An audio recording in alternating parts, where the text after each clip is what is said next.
బీసీలను కాంగ్రెస్ పార్టీ మోసం చేసిందని కామారెడ్డి ఎమ్మెల్యే కాటిపల్లి వెంకటరమణారెడ్డి ఆరోపించారు. శనివారం కామారెడ్డి జిల్లా కేంద్రంలోని స్థానిక రాజిరెడ్డి గార్డెన్లో నిర్వహించిన నియోజకవర్గ స్థాయి బీజేపీ కార్యకర్తల సమావేశంలో రమణారెడ్డి మాట్లాడారు.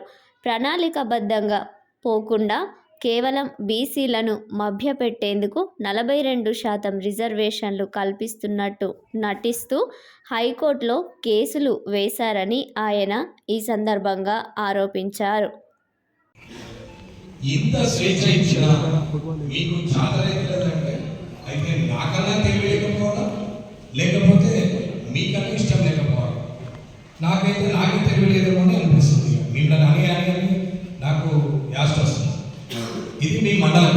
ఇకపోతే పోటీ చేశారు, ఎలక్షన్ డిక్లేర్ అయింది. నిన్న నామినేషన్ ఇవ్వాల నామినేషన్